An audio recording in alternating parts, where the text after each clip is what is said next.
What's up, YouTube? I'm gonna tell y'all how I made $2,200 on my funded account today, and prepping for another withdrawal. I'm gonna show y'all the setup, how it worked out, why it worked out, and yeah. We're gonna get into the video. I'm gonna share my screen, but before we get into the video, we're gonna hit a prayer. So let's bow our heads. Father God, thank you for bringing me and this viewer here. Please fill us up with discipline and patience. Father God, if we've gone off the path that you got us on, please steer us back. And as we pray and talk to us in a way that we know it's you. Thank you for the blessings I receive and the ones that's coming to me in the near future. And please build me up to be the man, to be able to handle and wield the blessings and stuff that you send my way. For me personally, please continue to cover me and my son in your blood, and to just let him know I love him, and I cannot wait till I see him. And I just hope you fill me with understanding on why things going this way. I pray for understanding. I pray for understanding. And just now I pray, amen. So now it's time to get to the video. I will see y'all in the next clip.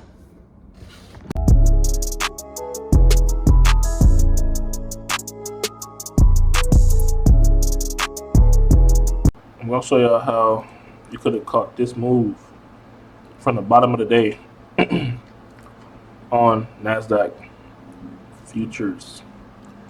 So what I do when I first come on is I'm comparing ES and NQ, right? So we got ES right here, we got NQ side by side. I like to start from the higher time frame. So if we go to both of the days higher time frame, we put them in replay mode.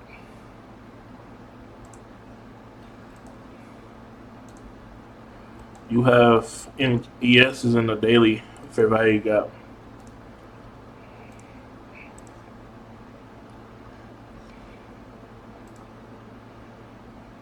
Well, it's going to hit it. It's going to hit this daily fair value gap, right? So NQ should break down to this new day opening gap. That's a draw liquidity, right? Or somewhere in there breaking this gap. So we're going to let that happen.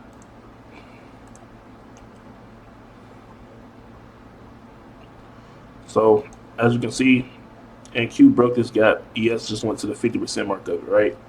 So I'm going to put this back in replay mode. We're going to go down our time frames, right? We go to the 15-minute time frame. We're going to let price play out.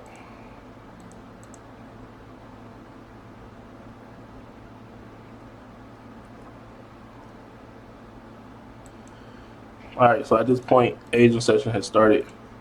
So far, they look out of sync, right? So NQ is just at the 50% mark of agent session. ES is getting ready to take the agent highs, right? So now this has become an inverse fair value gap on the higher time from this blue area, right? So we're gonna let it play out. So at this point, we got an SMT. NQ has made equal highs with agent session, while ES has swept agent highs and manipulated above. So now we're expecting price, and we above true day opening and true London, right? So we're expecting price to drop and manipulate lower until later in the day. So we're gonna let it. And at this point, if agent session is ever expanding and you expect the price to go down, you will take your standard deviations and place them over your whole agent range. It's expected that price will come down in this area right here and then reverse on a weaker pair. NQ is weaker right now. So I was expecting it to drop in a -2, -2.5 area before reversing back up. So we're gonna see what happens here. All right. So as we can see, we're gonna let price play. Price start dropping, we start tanking, right? So at this point, we are back in sync between the two. They have caught up with each other, they're back in sync. Now you're waiting for the next sign of a reversal before to move back up. Let it play out. Boom.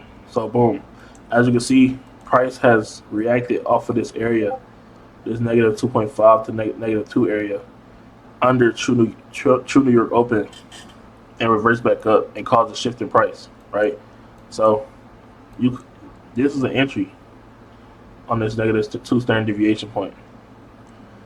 And on ES, it didn't reach a -2. So if we put our deviations over the Asian range, it didn't hit that -2. It was right there though. ES was right there, but it didn't hit the -2. If we place it over the shift during London, it did, because that was the SMT between the two. So you put it in there, and price has touched the -2.5 area. Right after you got that, you have another fair value got made after the move up.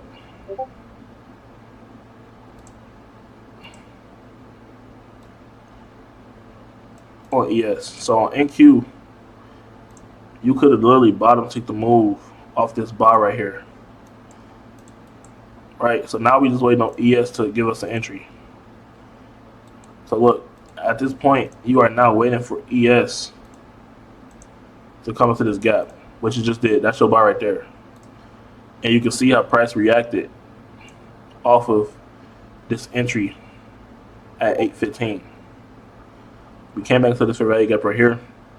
Price retested it, and we shot up. So after now, your draw liquidity will be previous day highs. Some people won't be comfortable. They'll target London highs. You can target new day opening gap. You can target previous day highs. Previous day highs with one contract. This is one contract. You don't need a lot of money to make a lot of money in trading, right? Don't got to risk a lot. Don't got to put up a lot. That's your TP for NQ, and your TP for ES would be same thing, previous day highs, right? So let's let it play out and see the outcome. I'll speed it up. Boom. Both TPs got taken out. That's one contract. If you got the conviction, and if you were scared the price would have came back down to your TP, or if you even missed the trade, you have a gap right here that price came back into on top of a breaker. Your entry is protected by 2 P arrays. Once these get ran through, now it's like, okay, your trade is cooked. But as you can see, both of them held, pushed us up past this new day up in the gap, and then even if you were scared, even then you could have put your stop loss right up under this new day up in the gap that was used as support after breaking above. Same thing with ES, and you could have just trailed PD arrays the whole time. This is a gap you could have put your stop loss under for cushion. Boom. Another one on ES is right here. So now your stop loss is moved up to secure price.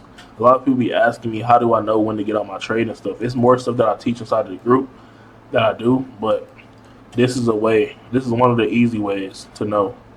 You might get stopped out in the process, but it's more ways that you can use to scale your trades. You don't call it the daily range. Look, open, low, high.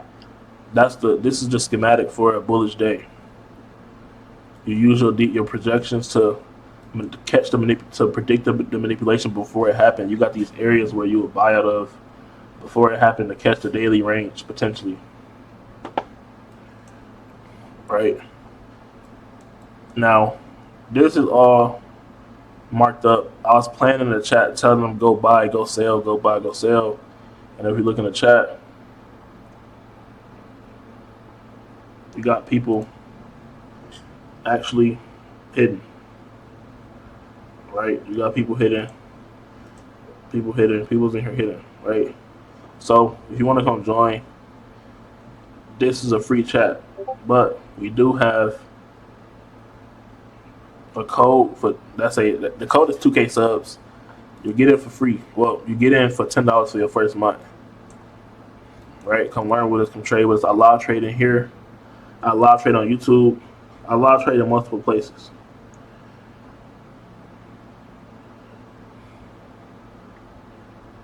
But yeah, this is the base of today's price action. We had to go up eventually, especially since news caused this big drop, which was predictable also. I just actually went over this in the chat. Going over news, how was it easy to catch and able to catch it? I didn't personally trade. I caught the top of it, but I didn't hold because it's Powell. Who's hold through Powell? But yeah, I wouldn't hold through this. But we got to recover these shorts somehow, right? We got accumulation, manipulation, distribution to the upside. Potentially going to previous week highs